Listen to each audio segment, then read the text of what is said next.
Namaste, this is JVM Dr. Vishal Saxena, Associate Professor in Mathematics and Statistics in Jayoti Vidyapeeth Women's University, Jaipur. Today I am going to discuss on the module range and the quartile division. This session is a part of the course Biostatistics under the program of BSc FND third semester, Integrated BTech MTech FBT third semester and BTech FBT third semester of the university. As this part range and the quartile division is a part of the measure of dispersion and which is a part of the subject the course biostatistics and as all we know that biostatistics is a very important subject of study and also important for the students of UG and PG level and the research students. It will give the nature, it will give the study or the knowledge of the complete the subject of the research and how to apply the or how to just test the various hypotheses and will provide also the knowledge of the various other topics using in the various kind of study like purpose in the purpose of the for the purpose of the different courses, different programs and the today's session, which is our range and the quartile division, is a part of this subject, this course. So range and the quartile division are the two components of the measure of dispersion, and the measure of dispersion is the study of the spread of the data. It will provide the spread of the data and the complete nature of the data. It may be considered as good as compared to the measure of central tendency, which will just provide us the central nature of the central tendency of the data, means the just average nature of the data, and will not provide the complete nature of data. The two components range and the quartile divisions are taken in the today's session, and we take some examples to clear this. We will give the mathematical concepts and we will provide their applications and the drawbacks of these topics. First we start with the topic of range. Range is simply a difference between the highest and the lowest data value from the data set. So if we have a data set, then the difference of the highest and the lowest value of data is known as range. Range is a very basic and common measure of dispersion. It is easy to calculate. It is independent from change of origin. That's why it can be considered as a good measure of dispersion, but having some drawbacks. The main drawback is that it is just in this range only the two data are included, are taken. One is the extreme, one is the highest value, and one is the lowest value. That's why the range will not give the whole or the complete nature of the data, and that's why it cannot be considered as a good measure of dispersion. But it will provide a rough sketch, rough picture of the data set. That's why it can be just taken as it can be used for our purpose, for our study, and it can be considered as a measure of dispersion, just to provide just a rough picture of the data set. While the quartile division is the half of the difference of the third quartile and the first quartile. Means if first quartile is written by Q1 and the third quartile is written by Q3, then quartile deviation is given by Q3 minus Q1 upon 2. So it is half of the difference of the third and the first quartile. And the quartiles are the values of the data and which divide the data into 3 quarters. So quartiles divide the complete data into 3 quarters, and just we find here, we take the quartiles as Q1, Q2 and Q3, and the first quartile is known as Q1, the second quartile is the Q2, and the third quartile is the Q3.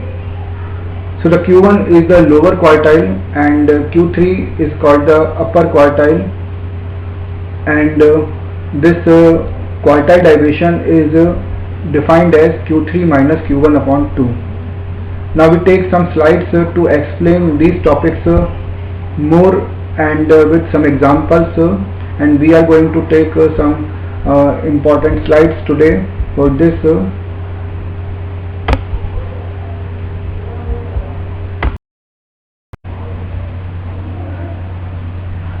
So here the range is defined, and range is defined as x maximum minus x minimum, means the difference of the two data values, maximum and the minimum values, and the coefficient of range is defined as x maximum minus x minimum upon x maximum plus x minimum. So that is the coefficient of range, and so these are the formulas for the range and the coefficient of range, and a range can be considered as the most common and easily understandable measure of dispersion. Now suppose we have some data like 88, 89, 89, 89, 90, 91, 91, 91 and 92. So we have some data in this example, and then what is range there? The range is given by 92 minus 88 and which is equal to 4. And in the similar way, in the another example, some data are given that where 100 is the highest data and 71 is the lowest data. So the range is given by 100 minus 71 and that is equal to 29. And if we have to find the coefficient of range, then it can be given by x maximum minus x minimum upon x maximum plus x minimum. That means 100 minus 71 upon 100 plus 71, and which is equal to 29 upon 171. Next we come to the part of the merits and the demerit parts of the range. So what are the merit points of range? It is simplest of the measure of dispersion, and easy to calculate, easy to understand, and one and important point this is that independent of the change of origin, means when we change our origin, then it cannot be affected by this. So these are the merit points of range. And what are the demerit points of range? The one is it cannot be just assumed as a good measure of dispersion, because it is based on that only two extreme observations, maximum and the minimum of the data value, and it is not a reliable measure of dispersion. Just we have given the reason that because it uses only the two data values, maximum and the minimum value, and dependent on the change of scale, means we cannot change our scale when we are calculating our concept of the range, because it will depend on this. Now we come to the part of the quartile deviation, and it is one of the measure of dispersion. It is quartiles are the values that divide the list of numerical data into 3 quarters, such as Q1, Q2 and Q3. So these are the values which divide the numerical data into 3 quarters, Q1, Q2 and Q3. The middle part of the 3 quarters measures the center point of the distribution, and it shows the data values near the midpoint. Next The quartile division can be defined mathematically as half of the difference of the upper and the lower quartile values. So if we denote the Q3 as upper quartile and Q1 as the lower quartile, then the quartile division is given by Q3 minus Q1 upon 2. Q3 minus Q1 upon 2. And how to find the quartile deviations?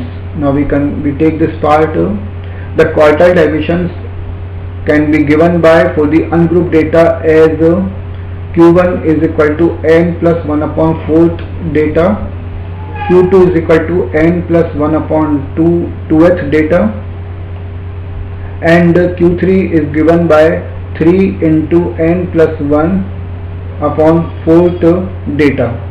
So in this way, by these formulas we can find the quartiles of the ungrouped data, and the quartile division is given by Q3 minus Q1 upon 2 after calculating these Q1, Q2 and Q3, and n represents the total number of observations of the data set. Now next, the quartile division for the group data. For the group data, quartile division is given by QR is equal to L1 plus R into N upon 4 minus C upon F into L2 minus L1. So this is the formula by which we can calculate the Rth quartile, and here what are the notations? The N represents the total number of observations, and QR is the Rth quartile. C is the cumulative frequency of the class just preceding the quartile class interval. So C is the cumulative frequency of just preceding class interval of the quartile class interval. L1 is the lower limit and L2 is the upper limit of the quartile class. F is the frequency of the quartile class. Now we have one example to clear this, that how to find the quartiles. So in this question we are having some data, and the total number of data are 16 in this question. So we have to find the quartiles and the quartile divisions of these data. So first we have to arrange these data in ascending order of magnitude. So we have to arrange the ascending order of the magnitude, and n is equal to 16 there. Now next, Q2, as all we know that Q2 is the median of the given data set. The second quartile is the median of the given data set. Because n is even, so therefore median can be calculated by this formula, 1 upon 2 into n upon 2th observation plus n upon 2 plus 1th observation. That means 1 upon 2 into 8th observation plus 9th observation, and that is equal to 10 plus 14 upon 2, and which is equal to 12. So therefore Q2 is equal to 12. And now what is Q1? For the Q1, the lower half of the data series is given by, we can see there, 2, 5, 7, 7, 8, 8, 10, 10. So that is the lower half of the data series, and these data are even in number. So that's why the Q1 is given by half of the by the formula of the even number of data set. So median is equal to 1 upon 2 into 4th observation plus 5th observation, and the total number of observations are 10. So 10 are the total number, the 8 are the total number of observations here, and that's why just Q1 is equal to 1 upon 2 into it is given by n upon 2th observation plus n upon 2 plus 1th observation. So that is 4th observation plus 5th observation, and equal to 7 plus 8 upon 2 means 7.5. While to find the upper half, just Q3, while to find up Q3, we have to consider, we have to take the upper half of the data set. That means 14, 15, 17, 18, 24, 27, 28 and 48. So these are the values of the upper half, and these values are 8 values, and therefore Q3 is again given by 1 upon 2 into 4th observation means n by 2th observation plus n upon 2 plus 1th observation. So 1 upon 2 into 4th observation plus 5th observation, and that is equal to 1 upon 2 into 18 plus 24, and that is equal to 21. So now we have found all the three quartiles Q1, Q2 and Q3, and the quartile division is given by Q3 minus Q1 upon 2, that is 21 minus 7.5 upon 2, and which is equal to 13.5 upon 2.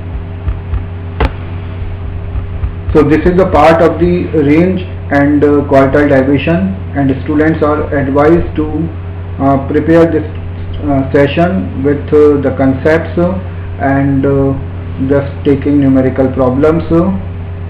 Thank you.